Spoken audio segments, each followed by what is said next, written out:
How did you know? They keep your mouth engaged.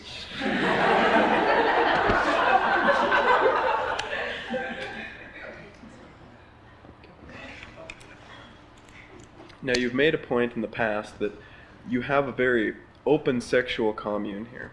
Mm-hmm. How does that affect the children in regards to children on the outside? Are they being exposed to sex at an earlier age? Have you noticed any differences, or? There is no problem at all. Children are told everything about sex. No roundabout way of explaining them, but direct and exact. And once their curiosity is satisfied, they don't bother about it. They will bother only when they are sexually mature. In the outside society, they become interested before their sexual maturity. Because they see in the movies, they see in the streets, they see in their parents, oh, what is going on? And a child is very curious to know about everything that he comes across. And because you create all kinds of curiosities, he knows his father is reading magazines like Playboy, and he also looks into the magazines when the father is in the bathroom. He knows his mother is flirting with somebody else. The children are very conscious, very alert, silent, but watching everything that is going on around. Naturally, he becomes curious. Something is being kept secret from him. And this curiosity is dangerous. He may try to do something that others are doing. It must be really great, because everybody is doing it. Every movie,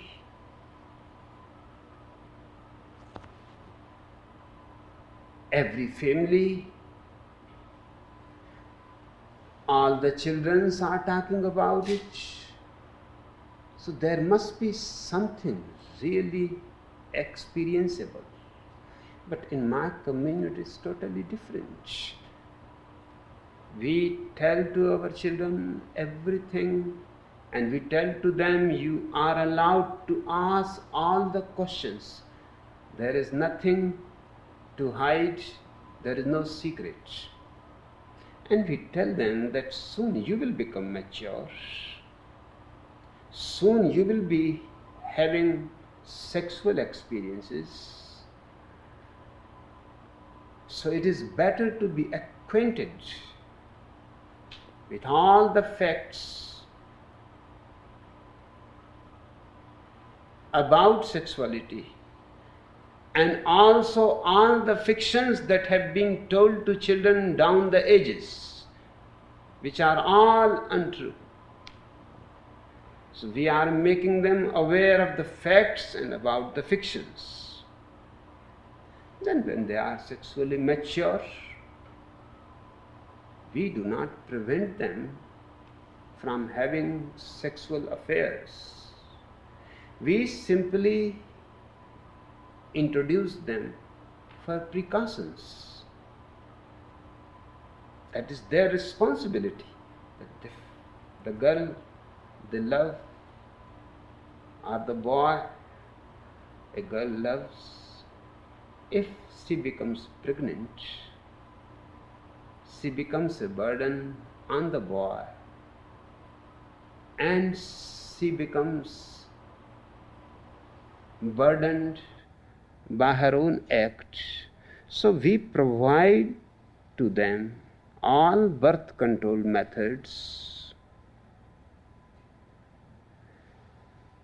In every bathroom we have free birth control methods available.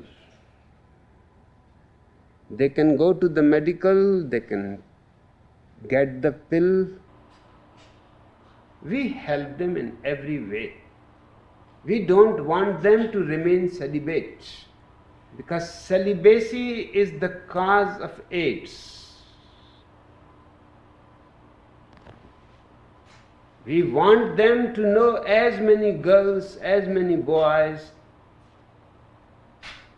richer their experience, better for choosing a life partner later on. If a boy has known hundreds of girls, he is more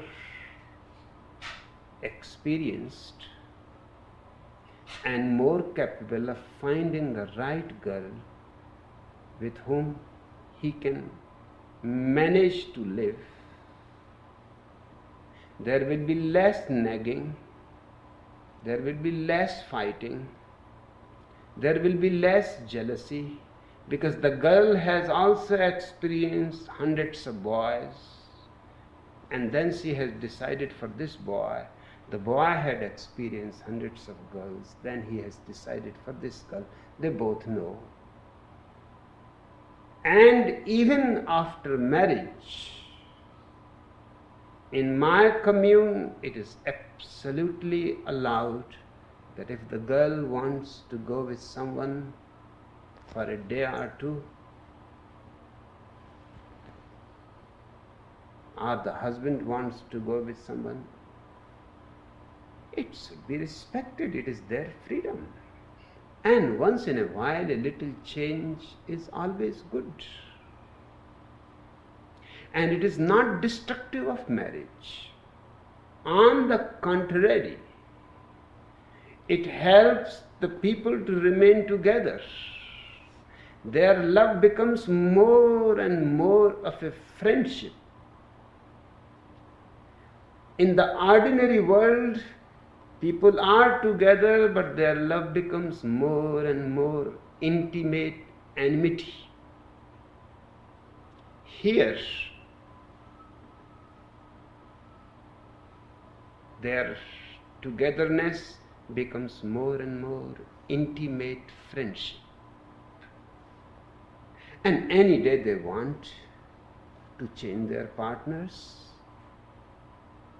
that's their freedom, their choice.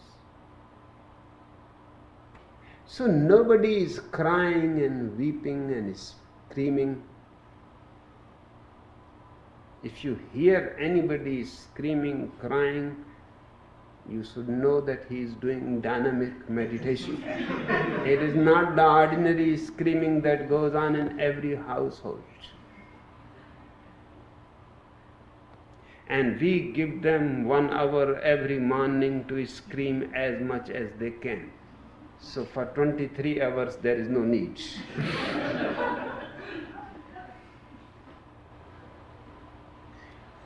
We are absolutely simple and natural. In 4 years, while we have been here, not a single child is born. People understand their responsibility. We are the only people in the whole world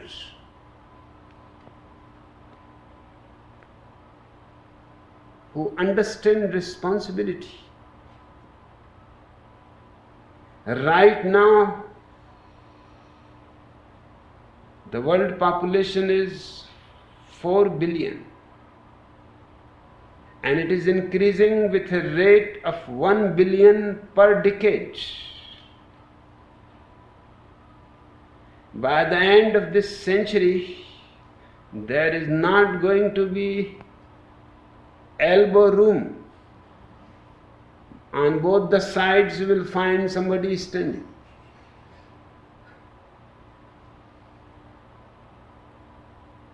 What your governments are doing and what your churches are doing 4 sannyasis have certainly died in our commune, but not a new child has been born. And we are not going to give birth to children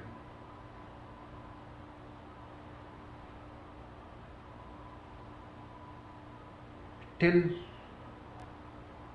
the world population comes to its 1/4.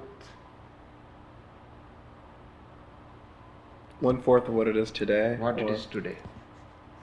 Without coming to its 1/4, there will be Ethiopias, there will be Indias, there will be small scale wars. That is just a method of nature to bring balance. Nuclear war is out of question. There will be diseases, AIDS and everything just to cut the population.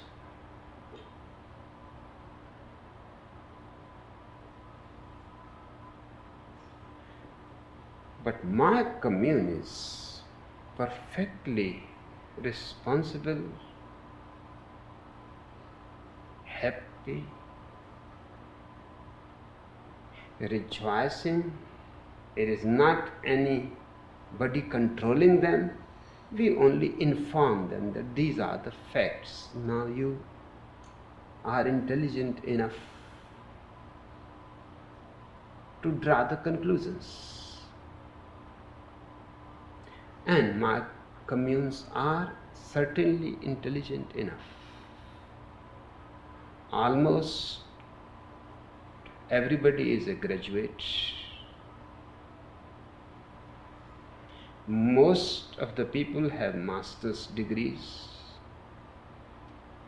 Few have PhDs. Few are DLits. And from all professions. Psychiatrists, professors, doctors, engineers, electronic experts, computer experts. We are absolutely self-sufficient. And that's what we are doing around the world. Every commune we are trying to make it self-sufficient. If the outside world dies out of AIDS or anything, we can still survive and we can manage humanity's heritage. The planet need not die with the popes and with the presidents and the prime ministers. It can go on living with dancing and celebrating sannyasis. But we are not serious about anything. This too is not a serious affair. We do everything playfully. I just have one final question to ask you. What is a typical day for you? What is a typical day for you? What do you do first in the morning? How do you start your days?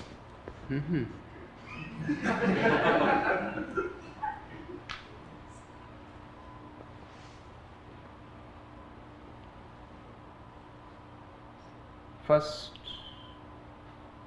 I am an absolutely lazy man. I call myself the lazy man's guide to enlightenment. So I am a non-doer.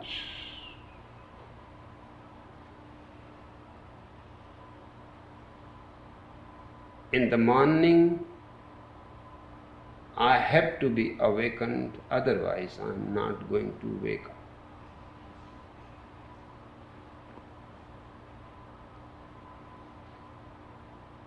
6 o'clock they have to wake me up.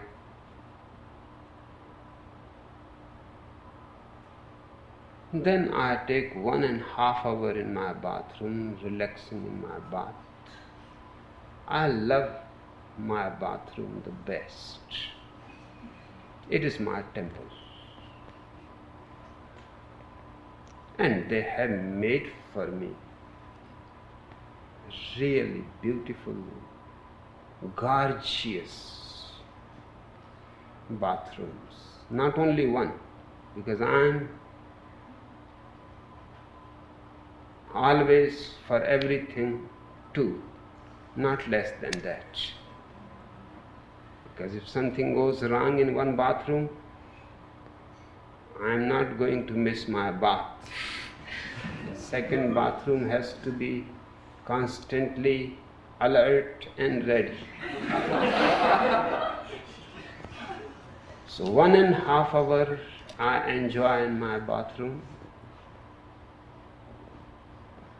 I have the best bubble bath.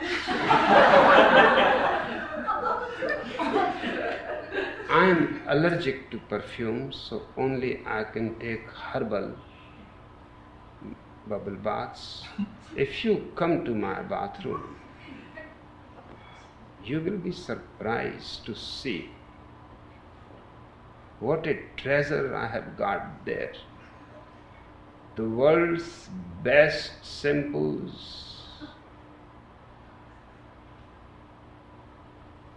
hair conditioners, liquid soaps without perfume,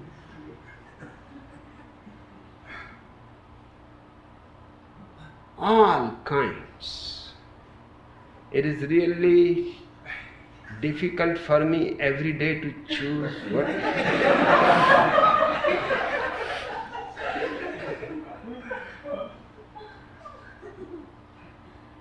It takes almost 5 minutes for me to figure out that this combination will do.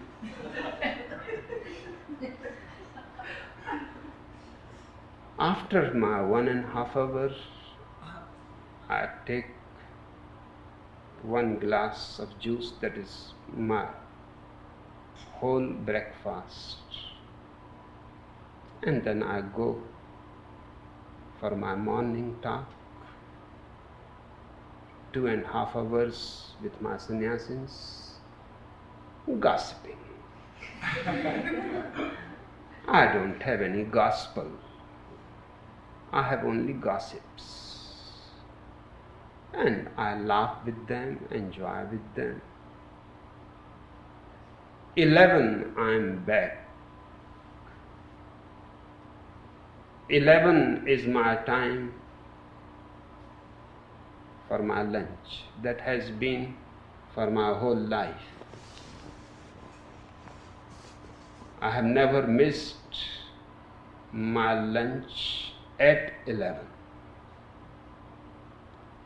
11:30 I go to sleep. That too I have never missed. Up to 2 I have always slept.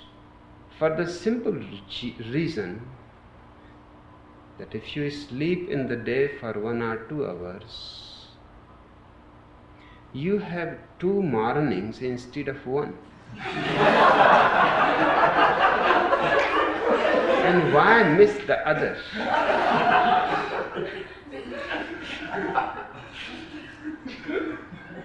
And sleeping is such a beautiful activity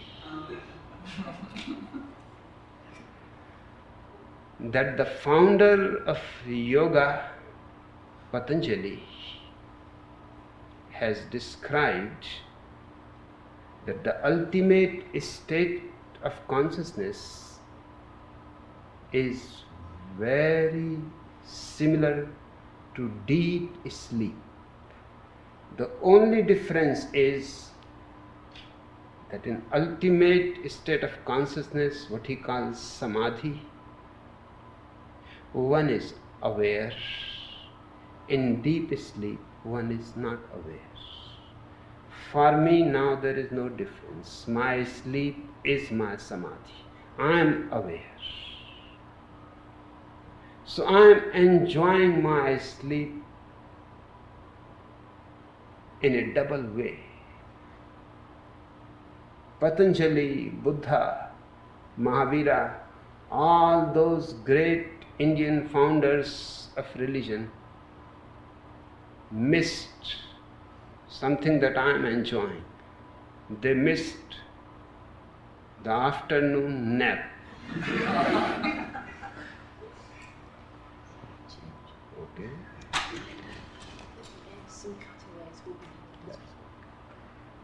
This is his final question.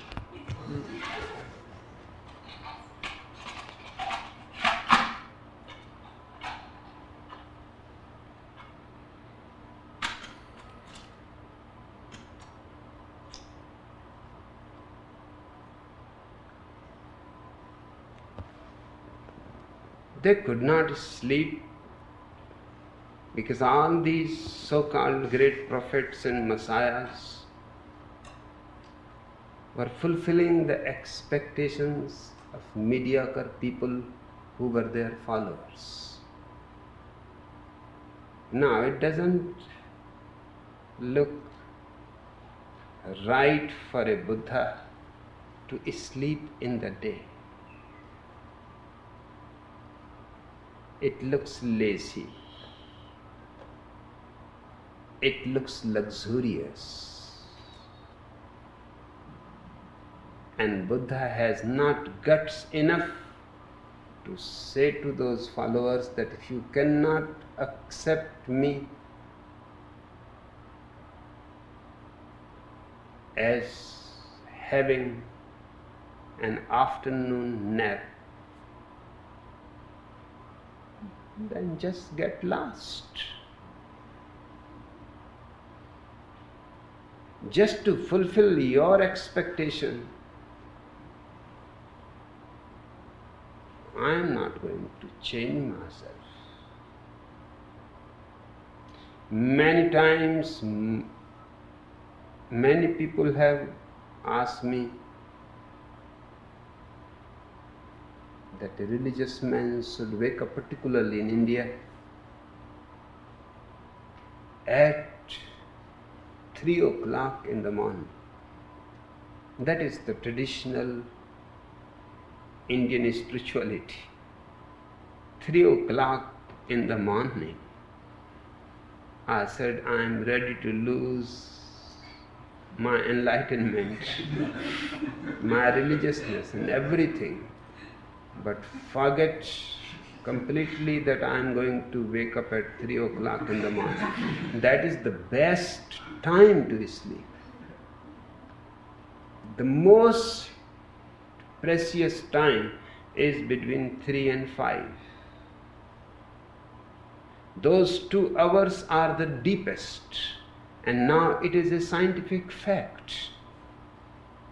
But I have known it according to my own experience, that those 2 hours are the most important because you go deeper. And I am fully conscious, so I can see when I go deep. Now science has come to support it. They have found a way. Your temperature falls down when you go deeper into sleep. Between 3 and 5, your temperature comes down. Otherwise, for 22 hours it remains the same, normal. For 2 hours, it suddenly falls down. So I enjoy my afternoon sleep. Then at 2 o'clock, I have to be awakened again. I go for a drive that I have always loved. And my sannyasins have made a beautiful road just for me. Perhaps I am the poorest and the richest man in the world. I don't possess anything. But everything that anybody can possess, I use it. I don't think even the Queen of England has a private road going into the forest in the hills by the side of a lake. It is used only for 1 hour, no traffic, so there is no question of following any stupid laws of being on the right, being on the left. Mostly I follow being in the middle, which is not allowed anywhere in the world. And that's why I enjoy it. Back at 3 o'clock, I rest, just sitting in my chair. I have a beautiful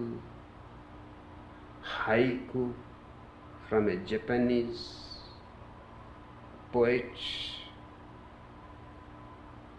which says, sitting silently, doing nothing, and the grass grows by itself. That's all. Haikus are very small statements, but of tremendous meaning. So, for 1.5 hours, I am just sitting silently, doing nothing, and let the grass grow itself. And it is growing. My grass is not green, it is red. And it is growing all around the world. And I am simply sitting in my room, doing nothing. Even Basu was not aware. He was thinking only of the grass by his side in the Zen garden where he was silently sitting. My grass is growing all over the world. And I am not doing anything for it. But 1.5 hours I enjoy sitting.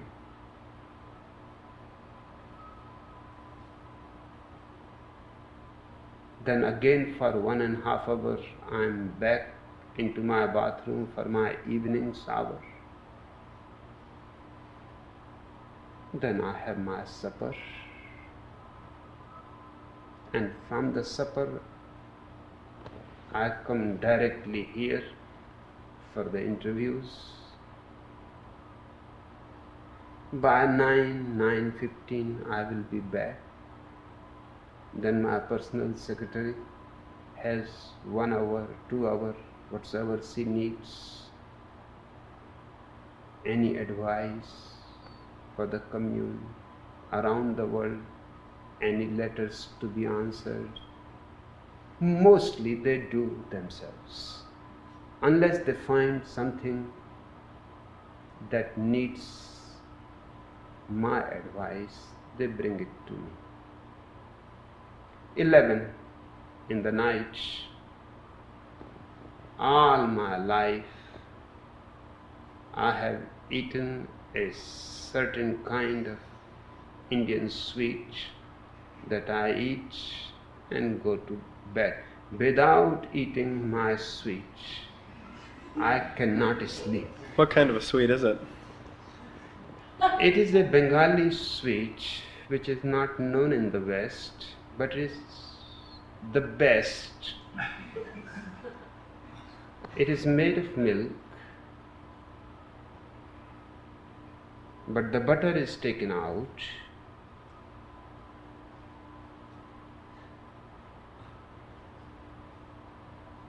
You heat the milk and just pour a lemon juice into the boiling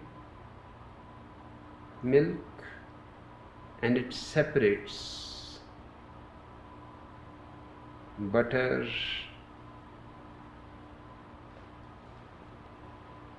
and what is left is called chana. It is something that West has not used. It is the lightest sweet. It is given in Bengal to patients or to those who are recovering from a long sickness. It is very helpful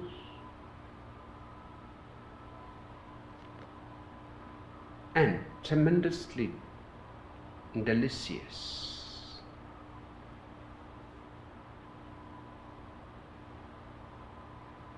From 11 to 6, I am again knocked out.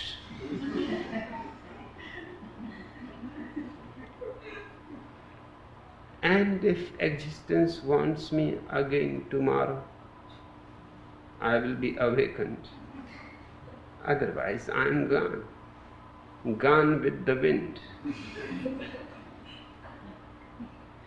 My life is very simple, the same. For 35 years, it has been the same. I never get bored by it. For the simple reason because I never compare my 2 days. If you go on giving me the same food for whole year, I will not complain.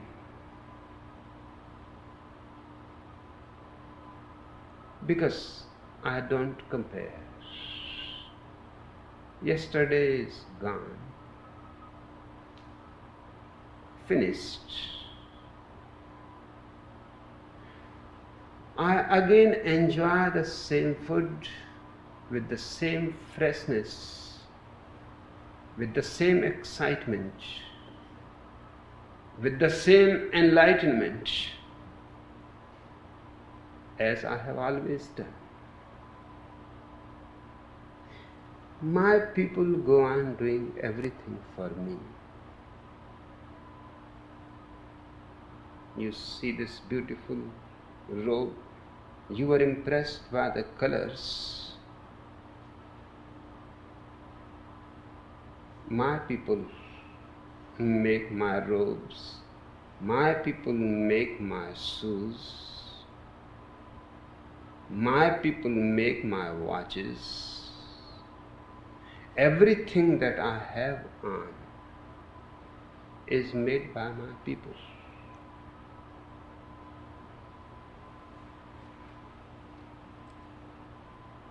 That's why I say everything that I am wearing is priceless because it is made of love. If somebody is going to give me $1 billion for this watch, I am not going to sell it. No price is there which can purchase this watch because it has been made by my sannyasins with so much love and so much care. And these are not diamonds. And that's why I loved it even more. These are real stones, defeating diamonds. I have always enjoyed whenever a stone defeats a diamond. Whenever a genius comes out from the lower classes and defeats all the super rich. And it has been always so. All the geniuses have come from lower classes. The super rich have been absolutely impotent. They have not contributed to civilization in any way. They have not given birth to a single Picasso, a single Dostoevsky, a single Turgenev, Gorky, Marx, Albert Einstein. They are just futile, getting fat. In America, there are 500,000 people suffering from overeating, obesity. And this year, exactly 500,000 people in the third war are going to die out of hunger. A strange world we have created, in which 500,000 people are dying because they have no food, and the other 500,000 people are dying because they are eating too much. Their fridges are so full.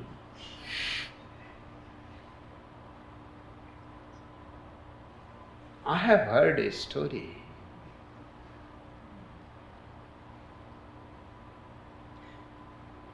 That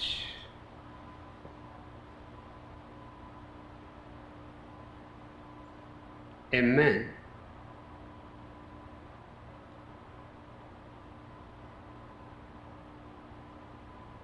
wanted his wife, who was becoming bigger and bigger, fatter and fatter, and was looking ugly. To go with him in the society was just a shame. So he brought a beautiful picture of a nude girl, well proportioned,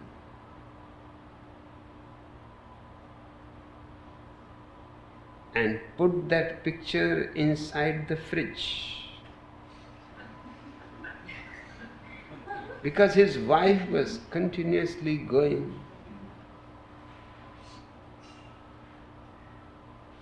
to give an idea what a woman should be. But the trouble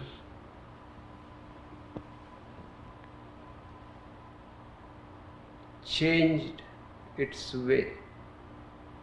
The man started going to the fridge to look at the girl. The wife stopped. She hated to see that girl. She would have killed that girl. She stopped going to the fridge and she started getting slimmer. But the husband started going to look at the girl, and while looking at the girl, he will get interested in the ice cream and this and that. Soon the situation changed. The wife was slim and the husband was ashamed to go with him in the outside society. But this is what is happening around the world. Few people are dying because they have too much. Few people are dying because they have nothing. Just a little understanding and we can create a beautiful humanity and a beautiful world where nobody needs to die, where nobody needs to suffer from AIDS. All that you have to do is to change stupid ideas and make man a natural human being and allow his humanity and nature total freedom. You want to do?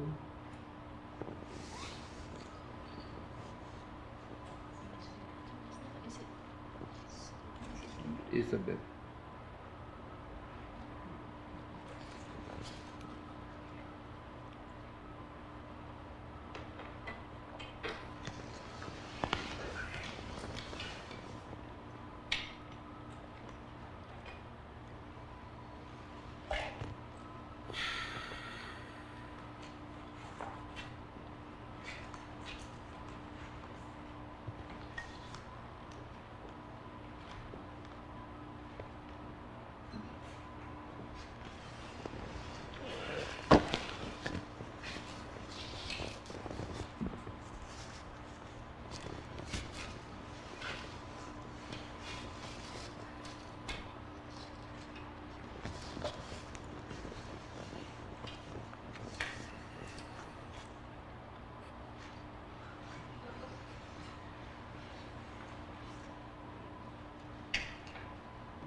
I can. I wasn't sure if is that what you wanted to do, Rose? Okay.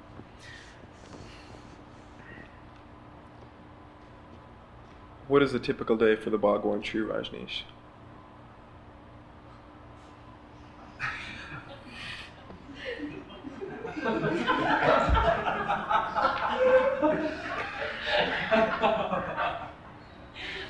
Can't you find anything else? First one that came to mind, I'm sorry.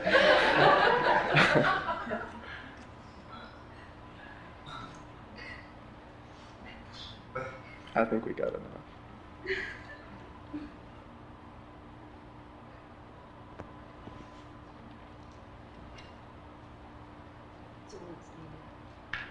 That's all. That was enough. Thank you.